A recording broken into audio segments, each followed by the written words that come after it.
بسم اللہ الرحمن الرحیم۔ 28 مئی یوم تکبیر پاکستان اور دنیا بھر کے مسلمانوں کو ایٹمی دھماکہ مبارک ہو۔ امت مسلمہ میں پاکستان ایک انتہائی ذمہ دار وطن ہے جس کے پاس ایٹمی طاقت ہونے کے باوجود وہ کبھی اس کا غیر ذمہ دارانہ استعمال نہ کرے گا۔ پاکستان امت مسلمہ کا وہ معتبر، باعزت، ریسپیکٹیبل ایک طاقتور ملک ہے جو ایٹمی دھماکے کو ہمیشہ فخر کے طور پر اور امن کے لیے اپنے پاس رکھے گا۔ دوستو، ایز اے مسلمان ہمیں اس بات کا ادراک ہونا چاہیے کہ دین اسلام محض 1 صدی یا 100 سال یا 50 سال یا 20 سال کے لیے نہیں ہے۔ دین اسلام دنیا بھر میں اور ایک مسلسل رہنے والا دین ہے، اور دین اسلام کا کمال یہ ہے کہ وہ دنیا کے تمام تر تہذیبوں میں، تمام تر معاملات میں اپنا مقابلہ کرنے کی صلاحیت رکھتا ہے۔ اس وقت آپ جانتے ہیں کہ دنیا میں سائنسی ترقی جس نے بہت بڑا اپنا وجود قائم کر رکھا ہے، اور جو ممالک سائنسی ترقی میں اپنا وجود دکھا رہے ہیں وہی پرامن بھی ہیں، پرسکون بھی ہیں، اور انہی کی عوام ذہنی طور پہ فریش لائف گزار رہی ہے۔ پاکستان دنیا کا وہ ذمہ دار ملک ہے جو اپنی ایٹمی صلاحیت اور اپنی تمام تر سائنسی طاقت کو ایک ذمہ داری کے ساتھ استعمال کرنے کی پوری قوت رکھتا ہے۔ امت مسلمہ کے خاص کر مذہبی لوگ، علماء کرام، میں ان سے ہاتھ جوڑ کے گزارش کروں گا وہ اس بات پر خصوصی توجہ کریں۔ دیکھیں، سب سے زیادہ توجہ جو ہے وہ نماز پر دی جاتی ہے۔ پنجگانہ نماز امت مسلمہ کا حسن ہے، اور اگر ہمارے علماء کرام، ہمارے مدارس کبھی اس پر توجہ فرمائیں تو نماز کو ایک سائنسی انداز کے ساتھ عبادت کے لیے تیار کرنے کا حکم دیا گیا ہے۔ مثال کے طور پر نماز کے ٹائمنگ، آپ کبھی دیکھیں نماز کے ٹائمنگ کہاں سے ہم دیکھتے ہیں؟ فلک پر نگاہ ڈال کے، آسمانوں پر نگاہ ڈال کے، پھر سورج کی آمد کو ہم دیکھتے ہیں، اس کے جانے کو دیکھتے ہیں، اس کے ٹائمنگ کو دیکھتے ہیں، پھر اس کے بعد نماز کا ٹائم متعین کرتے ہیں۔ اسلام ایک سائنسی دین ہے، سائنٹیفک دین ہے۔ اس وقت امت مسلمہ سائنسی علوم سے بہت دور ہے، حالانکہ یہ سارا علم ان کی اپنی گود سے اس علم نے جنم لیا ہے۔ آپ یہ دیکھیں، یہ وہ عظیم لوگ ہیں، یہ وہ ہمارے امت مسلمہ کے عظیم سائنسدان ہیں جنہوں نے اپنی زندگی میں سائنسی علوم کی بنیاد رکھی اور سائنس کو اس انداز سے پیش کیا، انسانی فلاح و بہبود کے لیے سائنس کو اس انداز سے پیش کیا کہ سائنس آج بھی انہی کے قدموں کی خیرات لے کے پھر اپنے وجود کو طاقتور انداز سے پیش کر رہی ہے، اور سائنس نے ترقی کی ہے۔ میں اس میں چیدہ نام آپ کے سامنے لیتا ہوں۔ الشریف الادریسی ایک بہت بڑے سائنسدان گزرے ہیں، مسلم سائنٹسٹ۔ الحسن بالہیثم ایک بہت بڑے سائنسدان گزرے ہیں، مسلم سائنٹسٹ۔ ابن خلدون سائنسی دنیا کا ایک طاقتور نام ہے۔ الخوارزمی سائنسی دنیا کے ایک طاقتور نام ہیں۔ اور دوستو، ان کی خدمات کو اگر دیکھا جائے تو جابر بن حیان عرب کے کیمیا دان تھے۔ آپ سٹیل، وارنش، سفیدہ، کپڑا، چمڑا رنگنے کا طریقہ جانتے تھے، اور گندم کا تیزاب اور ایک اور آپ نے ایجاد کیا۔ محمد بن موسیٰ الخوارزمی عظیم ریاضی دان تھے۔ موجودہ استعمال ہونے والے ہندسوں کے رسم الخط آپ ہی نے ایجاد کیے۔ آپ نے الجبرے کے علم کی بنیادوں کو مضبوط کیا۔ آپ نے ریاضی کے مضمون پر 2 کتابیں تصنیف کی، ایک حساب اور دوسری جبر و مقابلہ۔ یعقوب کندی آواز پر تحقیق کی اور آواز کی ماہیت کے متعلق گراں قدر دنیا کو معلومات دیں۔ آپ نے کان کی بناوٹ کا مطالعہ بھی کیا۔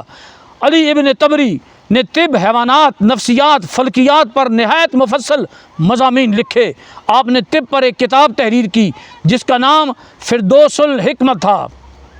شریف ادریسی ایک بڑے عرب جغرافیہ دان تھے۔ ابو داؤد سلیمان بن حسان بن جلجل کے نام سے بھی جانے جاتے ہیں۔ آپ طب کے سائنسی ماہر تھے۔ ابن الہیثم قدیم یونانیوں کا خیال، ابن الہیثم مسلم سائنسدان تھے۔ قدیم یونانیوں کا یہ خیال تھا کہ آنکھ کسی لیزر کی مانند شعاعیں خارج کرتی ہے تب ہم دیکھتے ہیں، مگر مسلم سائنسدان ابن الہیثم نے ایک انقلابی فلسفہ پیش کیا۔ انہوں نے فرمایا کہ انہوں نے اس نظریے کو غلط ثابت کیا اور کہا کہ روشنی آنکھ سے نکلتی نہیں بلکہ آنکھ میں داخل ہوتی ہے، سو پہلا پن ہول کیمرہ آپ نے ایجاد ہوا۔ اس طرح مسلم سائنسدان، مسلم موسیقار، انجینئر، شاعر عباس ابن فرانس پیراشوٹ کی ابتدا رکھی آپ نے۔ مسلم انجینئر اور رازی 1206 میں مکینیکل مشینری میں شافٹ والز پسٹن کا ایجاد کیا۔ مسلم سائنسدان سرجن الظواہری سرجیکل آلات کی بنیاد رکھی، زخموں کو ٹانکا لگانے والا دھاگا ایجاد کیا۔ الخوارزمی عظیم نام مسلم ریاضی دان تھے۔ نمبر 1 سسٹم کا آپ نے دنیا میں نمبروں کا سسٹم آپ نے دنیا میں متعارف کروایا۔ ایک نام جو بڑا بھرپور اور بڑی اپنی روحانی اور سائنسی اور علمی طاقت رکھتا ہے، وہ نام ہے ابو علی سینا۔ ابو علی سینا نہ صرف علم اور سائنس کے ماہر تھے، وہ روحانیات کی بھی ماہر تھے۔ ان کا ایک فقرہ بڑا مشہور و معروف ہے، فرماتے ہیں کہ میں نے بے لوث جذبے کی مثال اس دن دیکھی جب سیب 4 تھے اور ہم 5 تھے، اور ہم میں سے ماں نے کہا مجھے تو سیب چنگا ہی نہیں لگتا، چونکہ 4 سیب تھے۔ ماں نے کہا میں سیب بچوں کھاتی ہی نہیں ہوں، آپ کھائیں۔ یہ انہوں نے روحانی تصور ایک دیا تھا۔ ابو علی سینا ازبکستان کے مشہور شہر بخارا 980 میں پیدا ہوئے۔ دنیا اسلام کے 2 نامور سائنسدان جو پوری دنیا میں ممتاز طبیب، حکیم، ماہر ریاضی و فلسفہ کی حیثیت سے ابھر کر سامنے آئے۔ یورپ میں ابن سینا کے نام سے پکارا جاتا ہے۔ آپ کی علمی خدمات آج بھی یورپ اور امریکہ کی یونیورسٹیوں میں نصاب کے میں شامل ہیں۔ جسم کے اعضاء کی تقسیم بندی کا سہرا آپ کے سر ہے۔ ابو علی سینا سب سے پہلے نفسیاتی علاج کے طریقے دریافت کیے۔ دنیا طب کے بھرپور ماہر انسان تھے۔ میرے دوستو، یہ وہ مسلم سائنسدان ہیں جنہوں نے اصل میں دنیا کا نقشہ تبدیل کیا اور پوری دنیا کے نظام کو بدل کے رکھ دیا۔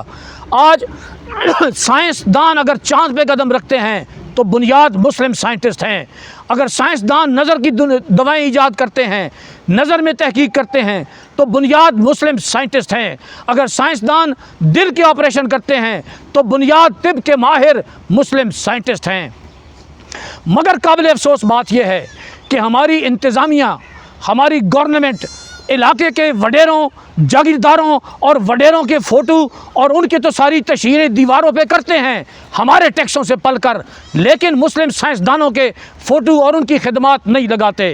میری معزز انتظامیہ سے گزارش ہے، خدا کے لیے اگر آپ لیبر فیملی، میں جاگیرداروں وڈیروں کی بات نہیں کر رہا، میں لیبر فیملی کے نوجوانوں کی بات کر رہا ہوں، اگر آپ ملک میں ترقی چاہتے ہیں، مسلم امہ میں ترقی چاہتے ہیں تو ان کے اندر سائنسدانوں کے نام روشن کریں۔ یہ جو سائنسدان میں نے آپ کے سامنے پیش کیے ہیں، اب چوک چوراہوں کو سجانے کے لیے سیاستدانوں اور وڈیروں اور دیگر لوگوں کے دیگر ڈیزائنوں کے فوٹو بنانے کے بجائے ان چوک چوراہوں پر مسلم سائنسدانوں کے ماڈل رکھے جائے، مسلم سائنسدانوں کے کارنامے رکھے جائے، مسلم سائنسدانوں کے نام رکھے جائے، تاکہ ہماری آنے والی نسل، ہماری نوجوان نسل، اس کے اندر سائنسی علوم کا ذوق پیدا ہو۔ میں سب سے زیادہ زور اپنے علماء کرام پر دوں گا، اپنے مدارس پر دوں گا، مذہبی مدارس پر دوں گا۔ خدا کے لیے آپ امت مسلمہ پر مہربانی کریں اور ان بچوں کو، جو بچے ہمارے خشک ٹکڑوں پر قرآن و مجید جیسا عظیم علم اپنے سینے کے اندر لفظ بلفظ محفوظ کر لیتے ہیں، ان کی ذہانت کو ایک نہیں، ان حافظوں کی ذہانت، ان غریب، مظلوم اور پسے ہوئے اور بھوکے حافظوں کی ذہانت کو ایک نہیں، 1000 بار سلوٹ، 1000 بار سلام۔ یہ اتنے ذہین ہیں، یہ اتنے فتین ہیں، اگر ان کو سائنس کی طرف راغب کر دیا جائے تو یہ دنیا میں ایجادات کی ایک حیرت انگیز نئی دنیا پیدا کریں گے، اور مسلم دنیا پوری دنیا پر اسلام اور سائنس کے حوالے سے اپنا ایک بھرپور طاقتور وجود قائم کر لے گی۔ یورپ کے ہم محتاج نہیں رہیں گے، غیروں کے محتاج نہیں رہیں گے۔ ہمارا تمام تر میڈیا، ہماری تمام تر سائنسی طاقتیں ہمارے مسلم سائنسدانوں کے ہاتھ میں آ جائیں گی۔ میری انتظامیہ سے گزارش ہے، خاص کر ڈسٹرکٹ انتظامیہ، جہاں جہاں ڈسٹرکٹ انتظامیہ ہے ان کے ہاتھ میں ہے، وہ چوکوں چوراہوں کو سجاتے ہیں اور اپنی مرضی یا علاقے کے طاقتوروں کی مرضی کے وجود سے وہ ساری وہ فوٹو شوٹو لگا دیتے ہیں۔ خدا کے لیے اب وہاں پر مسلم سائنسدانوں کے فوٹو لگائیں، مسلم سائنٹسٹ کو اجاگر کریں، ان کی خدمات لکھیں، ان کے ڈیزائن بنائیں، ان کی طرف ہماری نوجوان نسل کو راغب کریں۔ اللہ آباد رکھے، اللہ ہمارے وطن کو آباد رکھے۔ تھینک یو ویری مچ، بہت شکریہ۔ طاہر فرام اٹک۔